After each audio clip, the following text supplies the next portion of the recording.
Hello दोस्तों, नमस्कार। कैसे हो आप सभी? मैं अनुज आज फिर आपके लिए एक कहानी लेकर आया हूँ जो कि हम पहले भी 3 पार्ट को सुना चुके हैं और आप सुन चुके हैं। तो आज पार्ट 4 मैं आपको सुनाऊँगा। तो अगर आपने पहले 3 पार्ट नहीं सुने हैं तो आप उन तीनों पार्ट को ज़रूर सुनें और आपको पूरी तरह कहानी समझ में तभी आएगी जब आप उन तीनों पार्ट को सुनोगे। तो रिश्ता विदाउट लेबल।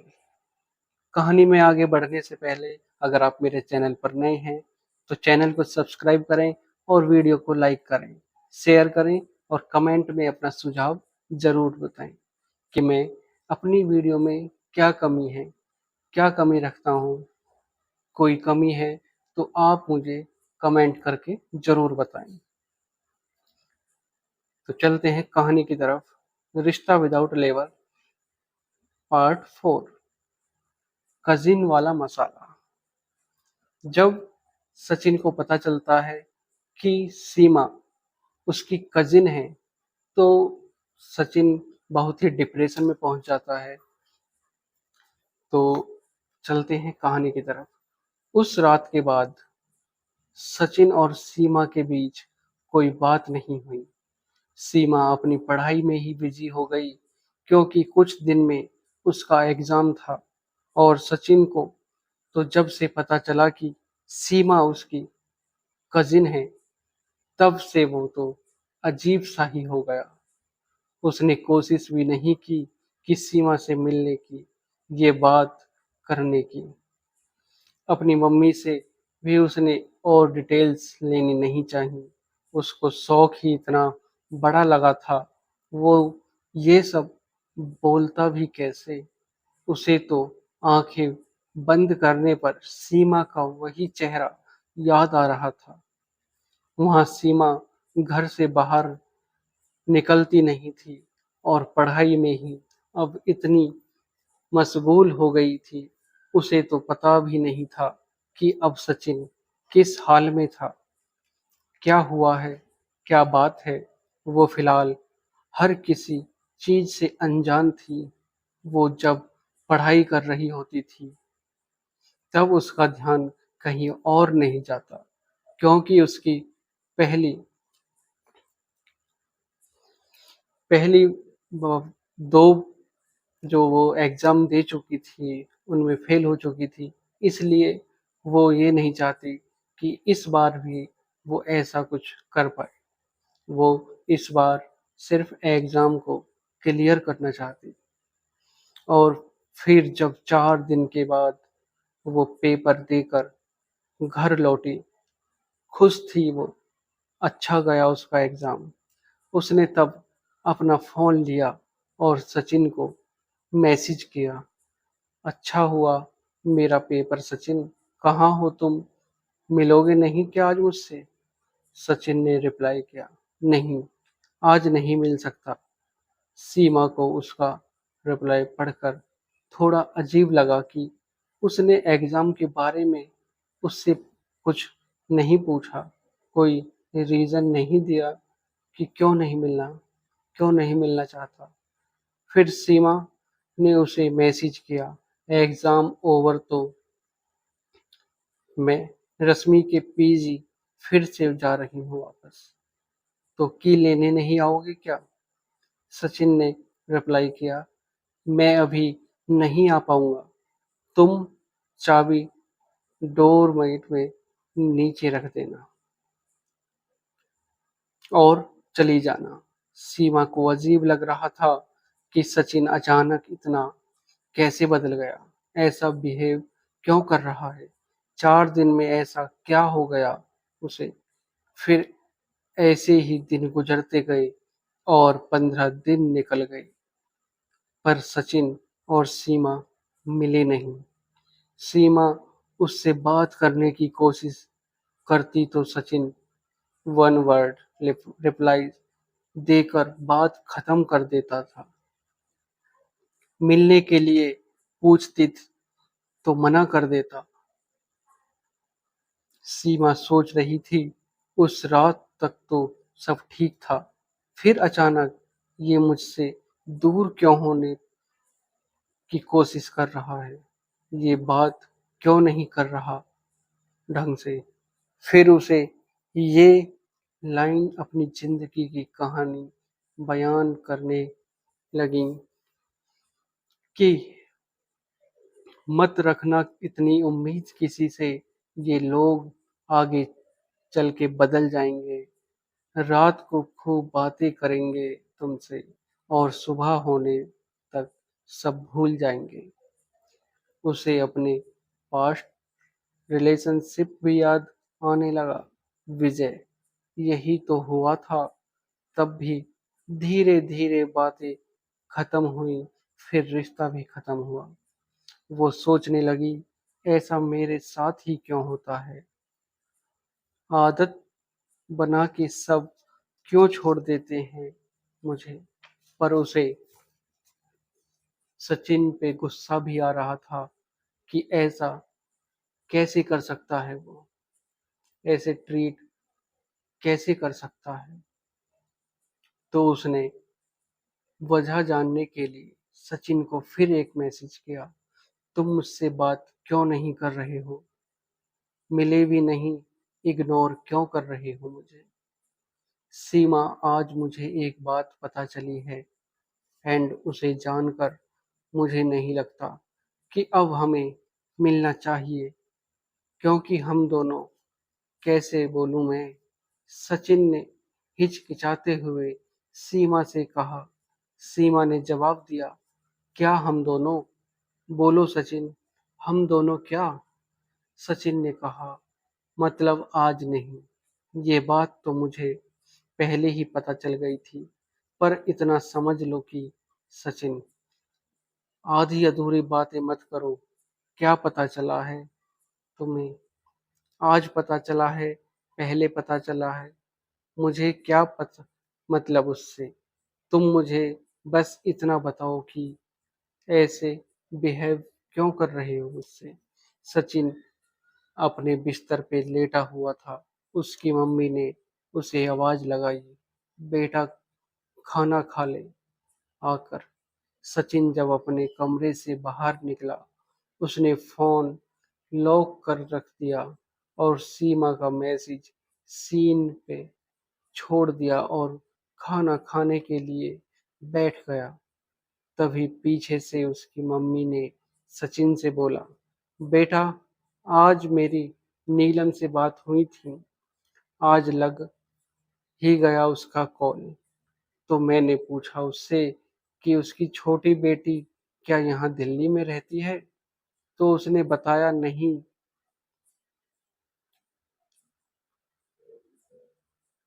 पढ़ रही है। अभी सचिन रोटी का टुकड़ा दांत से चबाने ही वाला था कि मम्मी की बात सुन के रुक गया और बोला, क्या नाम बोला आपने? आराध्या? उस दिन याद नहीं आ रहा था मुझे। फिर मैंने चश्मा लगा के फिर से ढंग से तेरी वो फोटो देखी, तब मुझे समझ में आया कि ये तो कोई और ही है। तूने भी उस दिन नहीं बताया था उस लड़की का नाम मुझे कि ये कौन है। नीलम की बेटी का नाम तो आराध्या है। ना ही चश्मा ला के दिया जो मैं ढंग से देख पाती। वैसे ही कौन है वो लड़की? सचिन ने कोई जवाब नहीं दिया, बस बोला, मेरा पेट भर गया और अपना फोन लेकर फिर अपने कमरे में चला गया। उसकी मम्मी ने कहा, देखो, ये फिर बिना जवाब दिए चला गया। ये लड़का क्या करता है, कुछ समझ नहीं आता। सचिन मुस्कुरा रहा था। सीमा कजिन नहीं है उसकी, लेकिन मम्मी की कंफ्यूजन की वजह से उसकी लाइफ की तो वाट लग गई। कितने दिन वेस्ट हो गए उसके, कितना दिमाग भी खराब हुआ। और अब सीमा को क्या जवाब देगा वो, जब वो पूछेगी कि क्या बात बताने वाला था। क्यों नहीं मिल सकते वो दोनों? तो इस बात को कैसे टालेगा वो? जाने अनजाने में उसने सीमा को भी तो हर्ट किया है। अब वो क्या बोलेगा सीमा से? सॉरी सॉरी बोलना ठीक रहेगा क्या? सचिन ने उसी वक्त सीमा को रिप्लाई किया, आई एम सो सॉरी सीमा, मिल सकती हो क्या अभी? सीमा का जवाब आया, तुम्हारी मर्जी से सब कुछ होगा क्या? पहले बताओ बात क्या है? कुछ नहीं, अब ठीक है सब। छोड़ो ना, क्या छोड़ो? इतने दिन से मिल नहीं रहे, बात नहीं कर रहे। मुझे जानना है क्या हुआ है, बताओ। मिलकर बताऊंगा। ठीक है, अब क्या मिलोगे तुम मुझसे? अगले हफ्ते तो मैं वापस घर जा रही हूँ। कोई बात नहीं, एक हफ्ता तो है अभी। देखो सचिन, तुमने ऐसा अचानक से बात करना बंद कर दिया था मुझसे, तो वो चीज मुझे बिल्कुल मेरे पास्ट में लेकर चली गई थी। मेरे पास्ट में रिलेशनशिप में भी यही हुआ था। पास्ट रिलेशनशिप में भी यही हुआ था। मतलब तुम कहना क्या चाह रही हो? हम रिलेशनशिप में हैं? कोई लेबल नहीं रखते सचिन। कल मिलते हैं। फिर कल का दिन आया तो सचिन और सीमा मिले। पुरानी बातों का किसी ने जिक्र नहीं किया। यहाँ तक कि सचिन को देखकर सीमा के दिमाग से भी निकल गया कि उसे कुछ पूछना था। हाथों में हाथ डालकर वो दोनों दीवानों की तरह सड़क पे चल रहे थे। सचिन सीमा को दिल्ली की कुछ नई नई जगह दिखा रहा था और एक हफ्ते तक वो दोनों रोज मिले, साथ घूमे। और इन कुछ दिनों में उन्होंने क्या नहीं किया, वो जानने वाली बात थी। सचिन के लिए वो वक्त किसी ख्वाब से कम नहीं था और वो बाहर भी नहीं आना चाहता था इस सपने से। जिंदगी में पहली बार उसे इतना वक्त हुआ था कि उसने अपने वीडियो गेम को हाथ न लगाया हो। अब उसकी पसंद बदल गई थी। अब सीमा उसकी पसंद बन गई थी। अपनी पुरानी नॉर्मल जिंदगी को वो कहीं पीछे छोड़ आया था। घर से कॉलेज का नाम लेकर निकलता और सीमा के साथ अपना पूरा दिन गुजार देता। सीमा भी बहुत दिनों बाद इतनी खुश नजर आ रही थी। एग्जाम का प्रेशर नहीं था, पापा के ताने नहीं थे, पुरानी यादें नहीं थी, सिर्फ सचिन और उसकी बातें, जिसने उसके लिए माहौल पूरा शुक्र शुक्रनाया बना दिया। वो अपने आप को लकी मानती थी कि अच्छा हुआ उस लड़के को रश्मि के पीजी तक का रास्ता नहीं पता था, जिससे उसने सबसे पहले एड्रेस पूछा था। अच्छा हुआ कि वो गूगल मैप फॉलो नहीं कर पाई। अच्छा हुआ जो उसको रास्ते में सचिन मिल गया, पर वो उदास भी थी क्योंकि उसको पता था ये वक्त हमेशा के लिए नहीं रहने वाला है। उसको ये शहर छोड़कर घर वापस जाना है, पर वो ये दिन, ये जगह, ये यादें साथ में बांध कर ले जाएगी और कभी नहीं भूलेगी वो ये सब वक्त।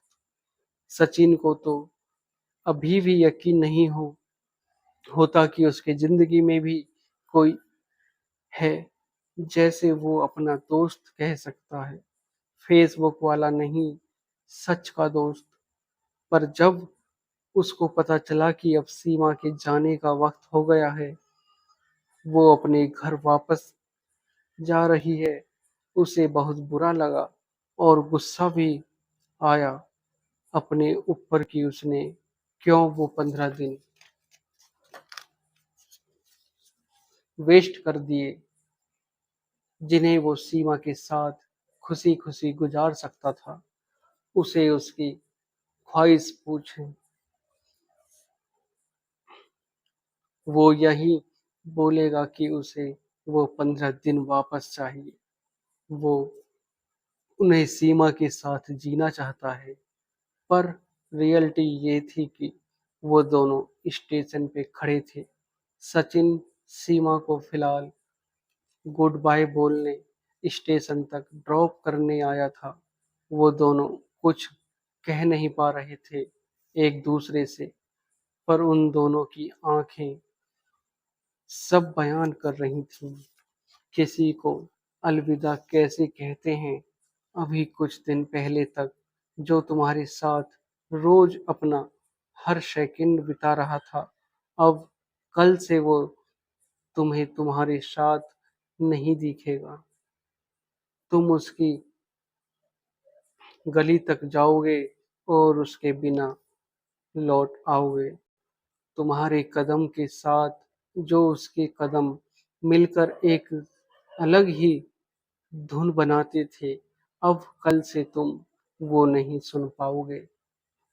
आखिरी मुलाकात तक कुछ मलाल रह जाते हैं कि उससे ये वाली बात ना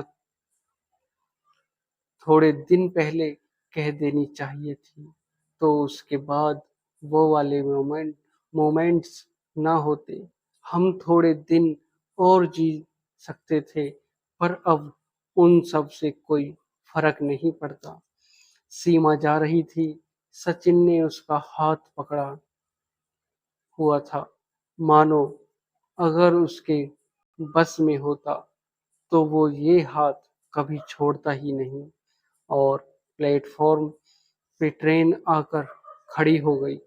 सीमा ने बोला, अच्छा बाय सचिन, चलती हूँ अब। ठीक है, बाय सचिन। कुछ और भी कहना चाहता था, पर उसने अपने शब्द घोट लिए। सीमा ने कहा, नहीं सचिन, मत बोलना, ऐसे ही रहने दो इसे। लॉन्ग डिस्टेंस तो वैसे भी भगवान भरोसे अच्छा ही है ना। हमने कोई थप्पा नहीं लगाया। रिश्तों को आजाद ही रहने दो। लेविल लगा और उनका दम क्यों घुटना। अब हाथ छोड़ दो सचिन, वरना ट्रेन छूट जाएगी। फिर सचिन ने सीमा का हाथ छोड़ा तो उसे ऐसा लग रहा था जैसे कोई वर्षों का हाथ वर्षों का साथ छूट रहा हो। वो कुछ बोलने की पोजीशन में नहीं था। बस उसने इतना कहा, मैं तुम्हारे साथ बिताए हुए वक्त कभी नहीं भूलूंगा। थैंक यू सो मच सीमा, इस्माइल करके चली गई। सचिन ने ट्रेन के चले जाने के बाद भी उधर कुछ देर तक और रुक रुक कर देखा। उसको ऐसा लग रहा था कि उसे बीच नींद में से किसी ने जगा दिया हो और उसका एक सुनहरा सपना टूट गया। वो अपने घर गया, अपने कमरे में पहुंचा और रोज की तरह वीडियो गेम लेकर बैठ गया। उसकी नॉर्मल जिंदगी ने उसे अपने पास बुला लिया। तो दोस्तों, सचिन और सीमा अपने अपने घर वापस लौट चले जाते हैं और सचिन और सीमा का प्यार ये फिर से अधूरा रह जाता है। ना ही कभी सीमा को उसका प्यार मिल पाया और ना ही सचिन को उसके कभी दोस्त ना बन पाए और ना ही उसे उसका पहला प्यार मिल पाया। ये कहानी रिश्ता विदाउट लेवल अधूरी रह जाती है इन दोनों की कहानी। और सचिन अपनी जिंदगी उसी वीडियो गेम में निकाल देता है। तो अगर आपको कहानी अच्छी लगी हो तो चैनल को सब्सक्राइब करें और वीडियो को लाइक करें। शेयर करें, कमेंट करें और कमेंट करके ज़रूर बताएं कि आपको कहानी कैसी लगी, रिश्ता विदाउट लेबल। अगर आपको कहानी अच्छी लगी हो तो कमेंट बॉक्स में ज़रूर बताएं। मैं फिर आपके लिए ऐसी ही नई नई कहानियाँ लेकर आऊँगा। नमस्कार।